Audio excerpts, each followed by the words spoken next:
Welcome to Retrained Search, the podcast, where we lift the lid on what it's really like to work retained, discuss the stories we've gathered along the way, and give you all a peek behind the scenes of our amazing community and how they're getting ahead. Hello, everybody, and welcome to the Retained Search show. Welcome. Welcome. We had some funny things happen this week, and it made me giggle. And I mean, it's not funny because if you say it is funny. If you're saying it's funny, it implies that it's not true. I was described yesterday for the first time in my 32-year life as wafer thin. It's true. It's true. Well, sorry. It is true that I was described as wafer thin. It's absolutely not true that I am wafer thin. I am thinner than once was, but I'm not allowing anybody to describe me as wafer thin. For any of you that have seen me in person, I'm sure you will agree. It just makes me laugh so much. You've probably told this story on the podcast before, but just in case you haven't, I really want you to tell them the tennis. Why? Oh, the tennis one. Yeah. So I play a lot of tennis, and it must have been like 18 months ago. I just had a day of back-to-back meetings. I was like absolutely slammed. And I was playing tennis at David Lloyd. I had a league match, and I worked from David Lloyd all day. And because I'd been back-to-back, I hadn't had a chance. I was fueled purely on coffee. I hadn't eaten, I hadn't had breakfast, lunch. I just worked straight through and gone straight out onto the tennis court. And afterwards, we were all sat down having a beer, and I was like, I keep cramping up. All my legs kept cramping. And the lads were like, what's with you? This doesn't normally happen. And I said, you know what I think it is? I think I'm malnourished. And there was this like long pause. And someone said, Jordan, if there is one thing you are not, it is malnourished. And it's a very valid and fair point. So I will never, ever make the mistake of calling myself malnourished ever again. Oh, it's so good. And what I think is even funnier is that like you can't live it down now. Every time you see the guys and you're not feeling so great. Yeah. Oh dear.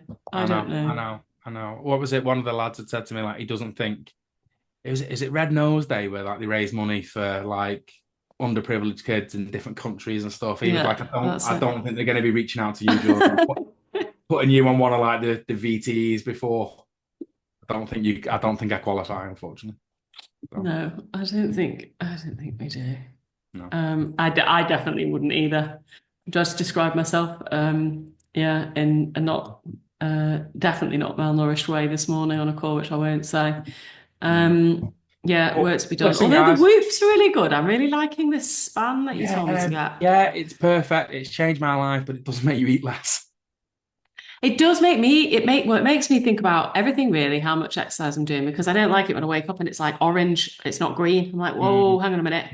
No, I want a green day. Not like dogs wear bark collars. If you could make your Whoop give you an electric shock every time you went with like 50 yards of a McDonald's, I don't have a McDonald's. That's not my problem. It'd be perfect for me. Yeah, it's like a glass of Prosecco for me or a gin and tonic. But it stopped me. I just don't do it anymore because I know what it does to me. If Whoop are listening, implement it, and all I want is a small royalty. An electric shock. For electric shock every time you go near alcohol or fast food. Did you see the 8 out of 10 Cats version the other day? One of the new ones this series where Jimmy Carr put electric shock things on the contestants. Yes. Oh my God, you should have seen Josh Widdicombe. Oh my God, it was so funny. It was the funniest thing. I was literally crying. Oh dear. I mean, I don't know how that's legal, but I always remember my brother putting the election. My brother's mate, Tom, hunted. He was a hunter, shooter, fisher. And he always had like hunting dogs, and one was a bit rogue and kept, killing pheasants and stuff. And so we got one of those electric collars. My brother is like a 16-year-old putting it on and them electrocuting him. Oh God, not good. Don't try it. Don't try that at home. Don't try this at home. No. Anyway, some good stuff is going on, not just stuff that is making us laugh, but also was prepared. I thought I was prepared. But also stuff that's just making our heart like sing straight away out of the traps this year. Yeah, I think we mentioned it. It feels really positive, doesn't it? Like not just in our community with our members, but like just everyone I'm Just speaking in to. general. Just in general, it Yeah, feels positive, which is good. yeah, It's what we all want after a slow 2024 for a lot of people and difficult 2024. yeah, true. Yeah, true, true. This is really nice. Third retainer, 2 months into the program with a second client on a job I've been working on for 6 months. She says, if you have a stakeholder, don't pass up the opportunity. That's Yeah, yeah. where's What Brittany? she's in Canada. Oh. It's one of the things I always say. If there's one thing I can guarantee any of you, if you don't pitch retained, you won't win it. Yeah, I love this one. This made me laugh. I just looked at this email and all it says is got one in massive letters, full stop. Well done, guys. You know where Jonathan is? No idea. Because I just every time I read that, I read it to myself in an American accent. Do you? Is he It he sounds must very be in the American. Like, US. got one. Yeah, got one. And then he's Yeah. just got like a screenshot, e-signature completed. It's so funny. I love it.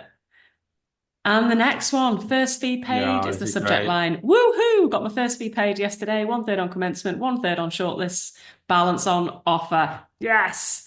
And became a grandfather for the first time at 4 a.m. this morning. So nice. All in all, a great 24 hours. Got to deliver the search now, hasn't he? Yeah, he will. Superb. He Really will. I nice. mean, he's on the co-op calls every week, asking the right questions. He'll smash it. I've got no doubt. Oh, and this is Mike shouting Lucy out in the mastermind. Wanted to give a massive shout out to, and I'll say it's Lucy because she's awesome for her recommendations and intros into external support to assist with mandates. So specifically, these are small, fast growing businesses like Mike's, like Nick Smith, Mm. Lucy's, where we're quite often using external support in research, in marketing. And there's some people in our mastermind group that have just got it nailed and really sharing how they're doing it and their Yeah, processes and their resources. Mike says, appreciate the help and it highlights the community we have here. It is so nice seeing the resources shared. In fact, I think we're working with several of the resources that have been shared in yeah, the we are. mastermind group. Yeah, we are. Yeah, it's fantastic, isn't it? This is a nice one, George, isn't it? Ryan, yeah, he said, I'm happy to share. I've just closed the GM search, the 40% one. The winning candidate is far from the original spec, but thanks to the weekly steering calls and the exhaustive research we conducted of this particular niche, we flexed. They are Yeah. also far outside the original compensation range, which shows how data can inform decision making for critical senior appointments. I'll never forget sharing with Jordan, wafer thin Jordan, how I lost control of the pitch meeting on a collab call, and he helped me take control back, leading this breakthrough win. It's amazing what we can do when we simply ask for help. Thank you, Jordan. Pleasure, Ryan. My pleasure. Oh, so nice.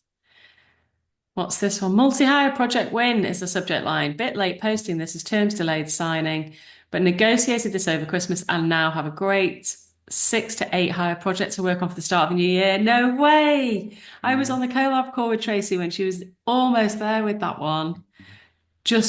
Was it just after Christmas or just I before? suppose I we're just can't remember. before, but as I said, I think I it's think, dragged on. It might have been the one you did when yeah. it might have been that one.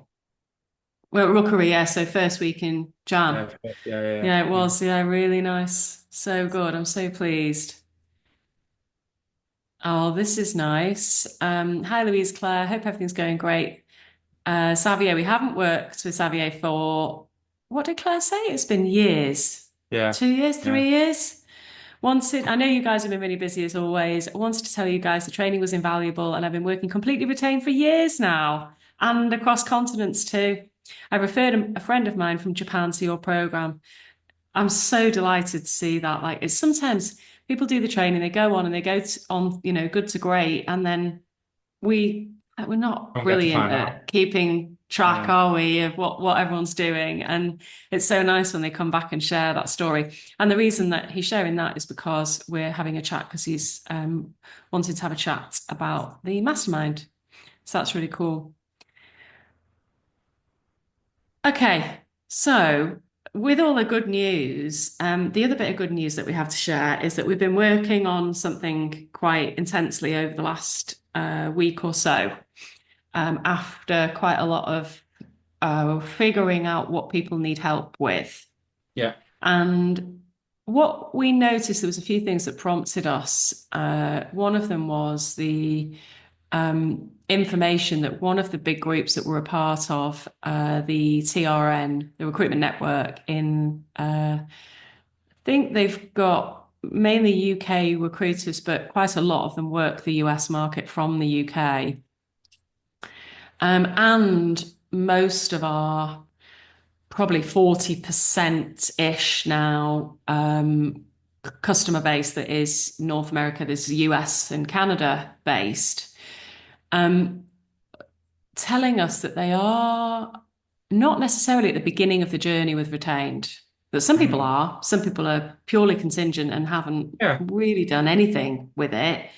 But quite a lot of them, George, have already like started on the retained journey, haven't they? They've like had they've dipped the toe in the in the water. They're maybe getting the odd deposit, you'll hear them say, or a few $1,000s up front, right? Like you can tell, can't you, just very early on in the conversation with the language that they understand why and they like the idea of financial commitment, but they're kind of almost in this, like the way I describe it to you is they're crossing a bridge and they've kind of got halfway across and like now there's this big gap and they don't know how to get across it. And then they jump, they might fall. Yeah, and I mean, God, we speak to so many people, you know, those that we're coaching, but also those that are, you know, interested in finding out more or that we're just kind of advising on their journey. And that's what it feels like and we've described it as a journey to retained because it doesn't sort of go 1 minute you're contingent and then the next minute you wake up and boom, you know, you've I don't know, done the course and or got the information and suddenly you're retained.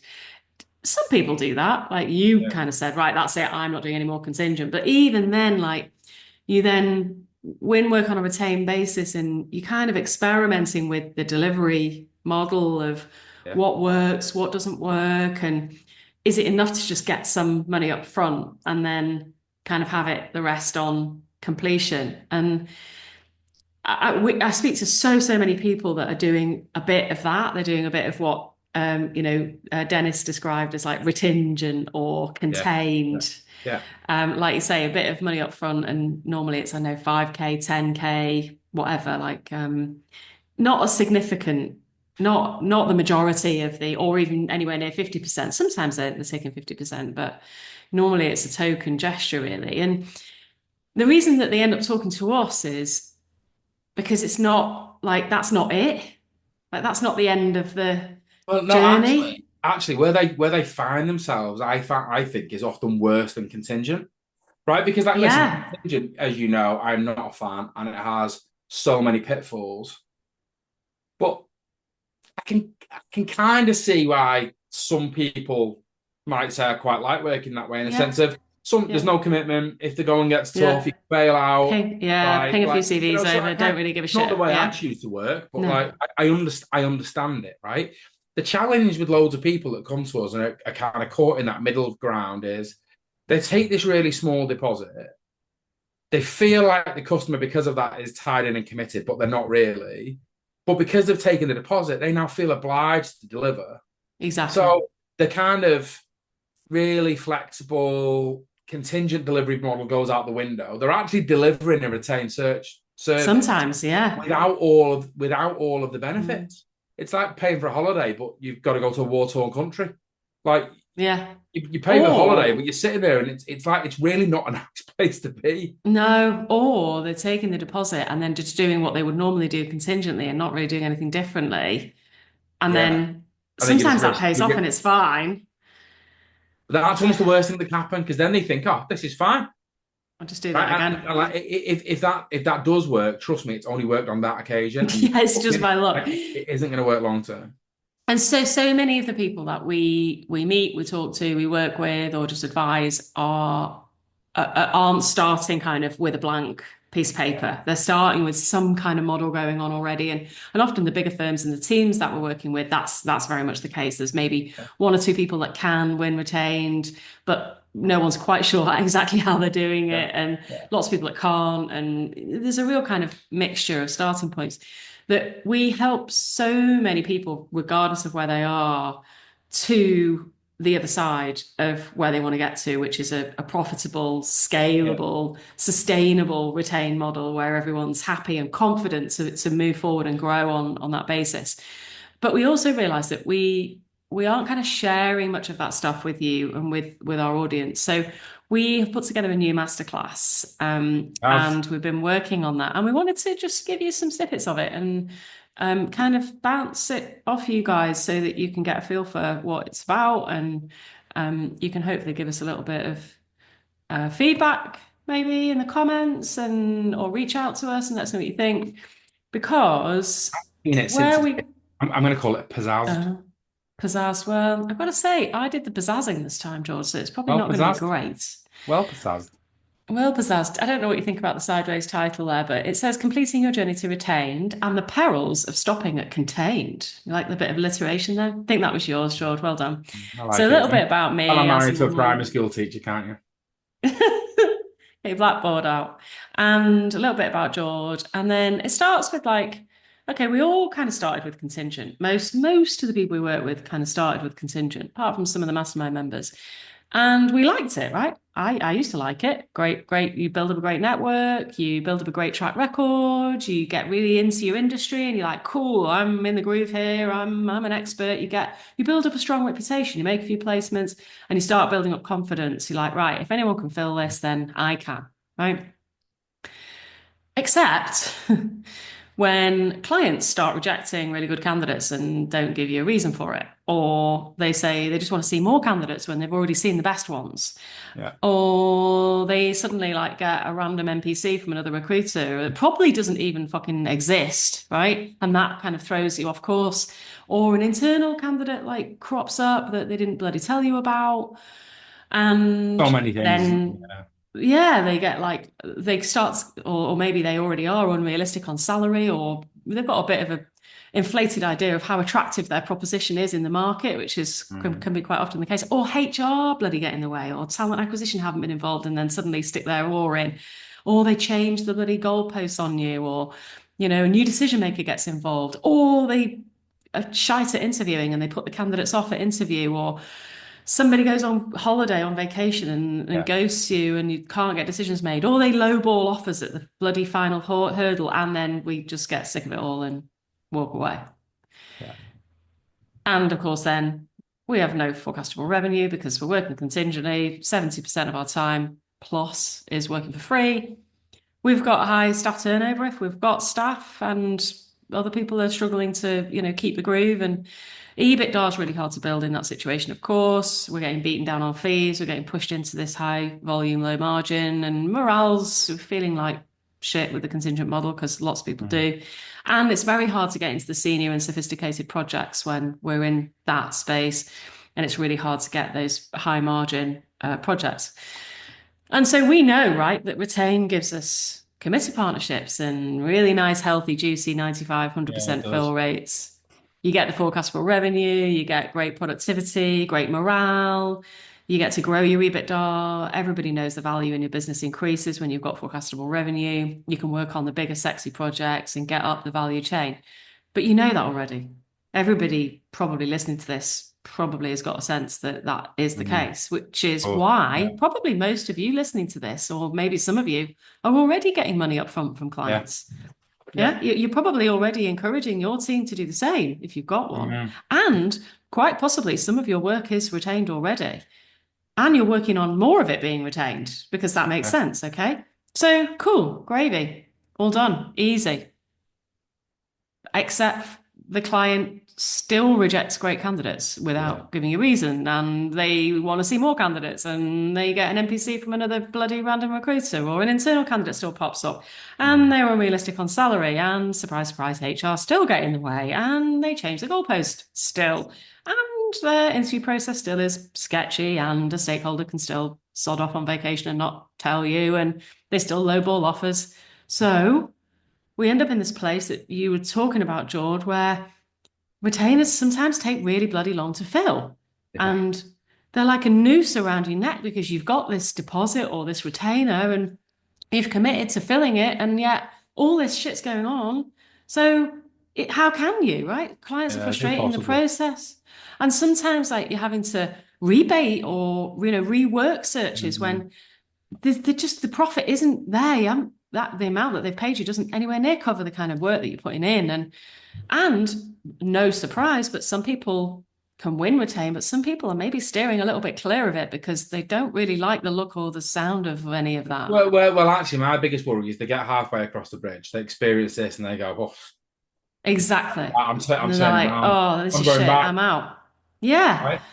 And that's what happens. They get this money up front, they commit to deliver, they're Yeah, delivering the service that isn't viable. They're feeling like they should be less stressed, but actually it's bloody worse yeah. and committed to all this stuff, but it's a nightmare and struggling, not surprisingly, to bring other people on the same journey.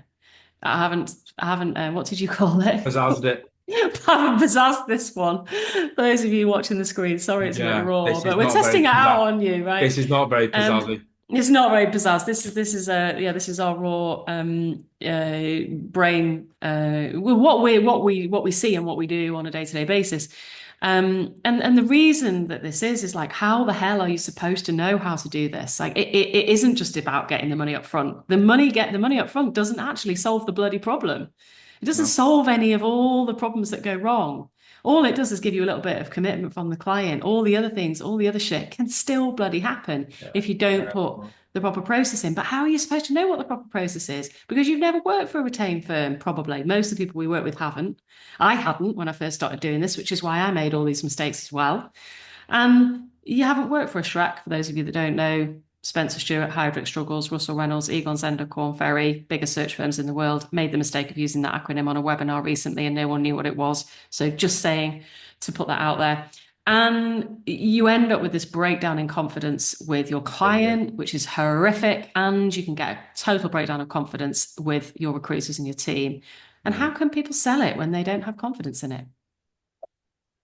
So, like George says, like, don't lot some people we meet have kind of gone down this road and then gone back to contingent and they're like, yeah, I think I probably should try again. Like our goal is like stop you from turning around. If you're partway there, this is normal, it's understandable, we see it all the time. We want to help you just get to that next bit. And Keep often going. that step, like you can be halfway across the bridge and like looking, thinking, "God, shit, that seems a long way to the other side." But actually, with the right tweaks and with the right knowledge and subsequent confidence, like often you're only a few steps.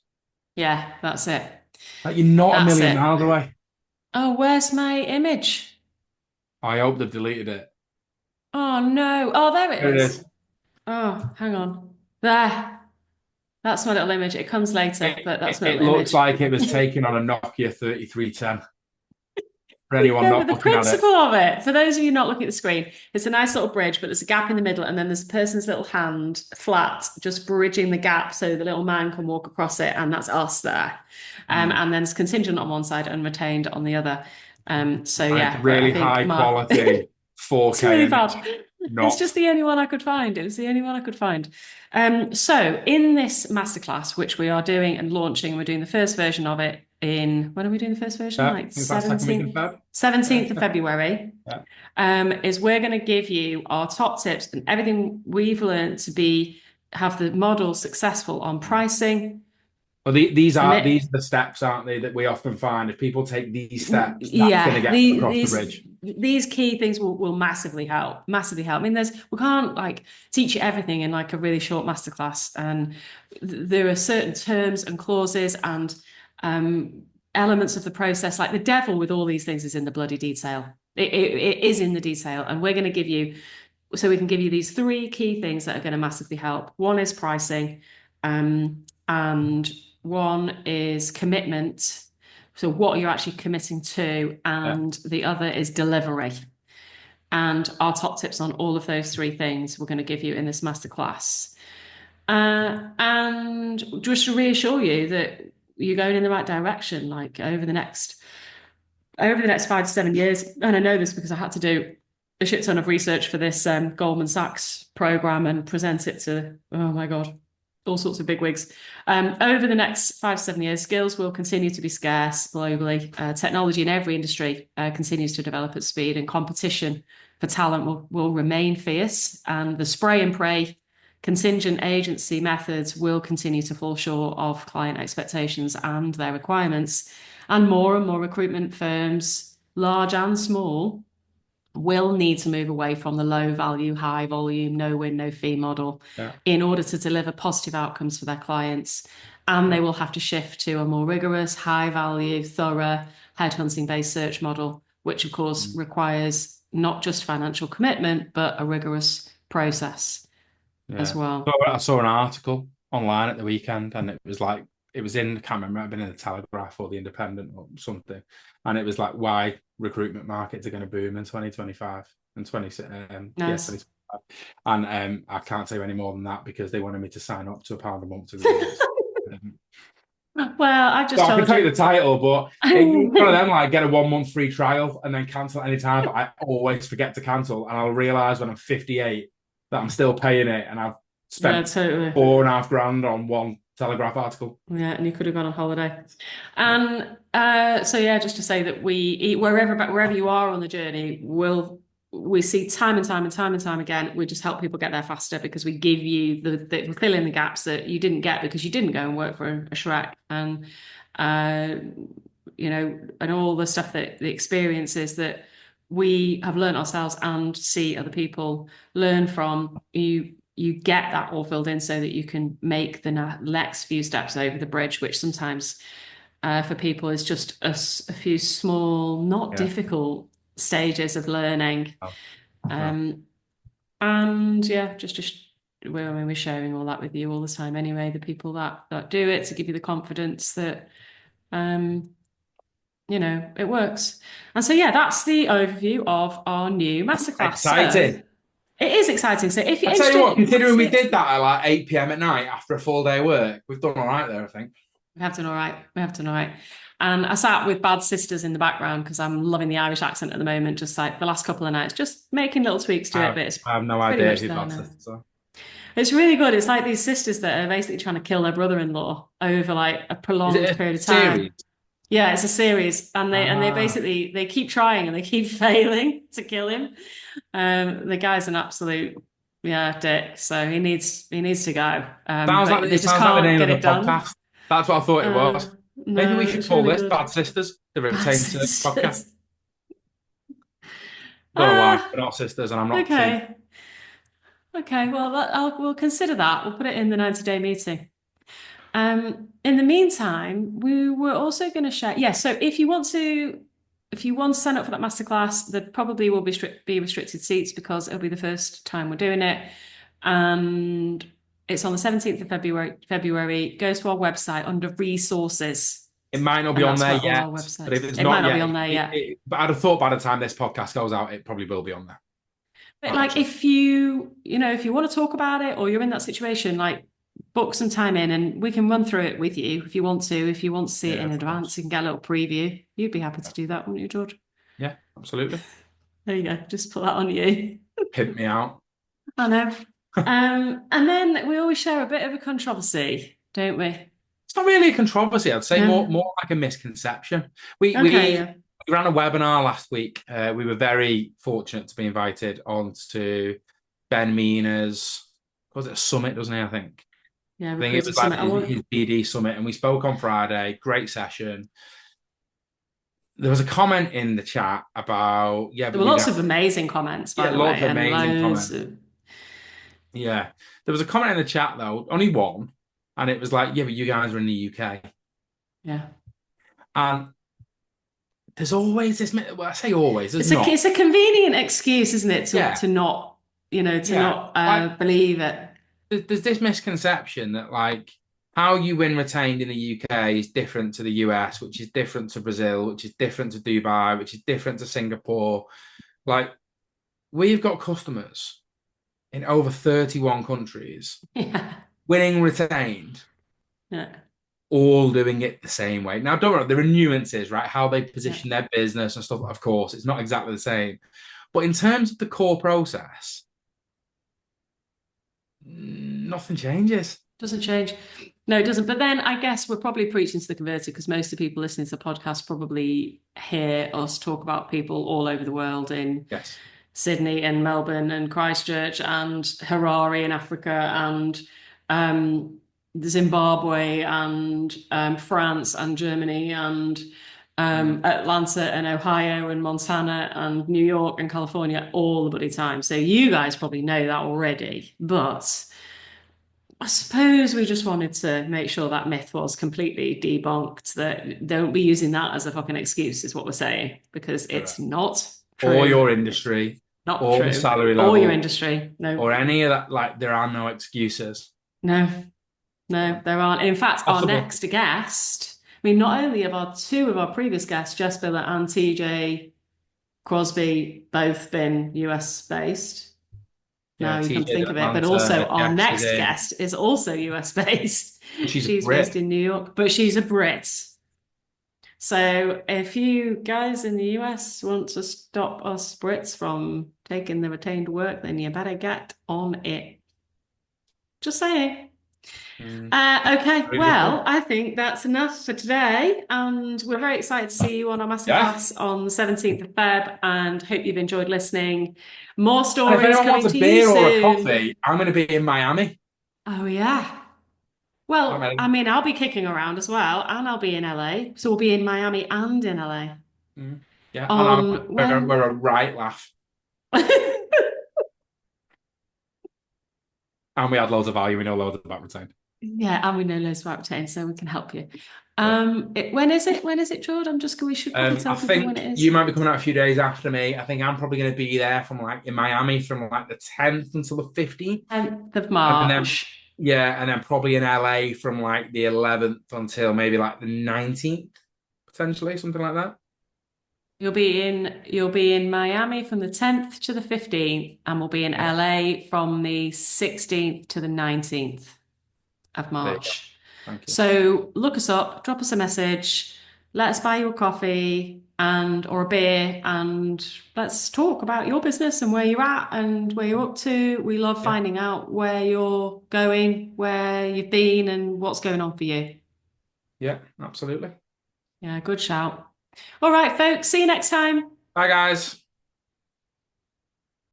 Well, that's another episode of Retrain Search, the podcast in the bag. Thanks for listening to our wild tales, LinkedIn controversies, and our top tips on how to sell and deliver retained search. Get involved in our next episode. Send in your questions and share your experiences with us by emailing podcast@retrainedsearch.com. And don't be shy. Connect with us on LinkedIn and come and say hi. We don't bite. Unless you're a Shrek firm, that is. We want to say a special thank you to our retrained members for sharing what's working for them right now and innovating new ways to grow and evolve. It's an incredible community. If you're wondering what exactly we mean when we mention our communities, well, we have two separate programs. Our Search Foundations program is for recruiters who want to learn how to sell and deliver retained search solutions consistently. And we have our Search Mastery program. That's for business leaders or owners already at 50% retained or more and looking to scale and grow and structure their search firm. We cap memberships to these programs to protect the integrity of the community. If you want access, just talk to us. Okay, thanks for listening. We'll be back very soon with another episode of Retrain Search, the podcast.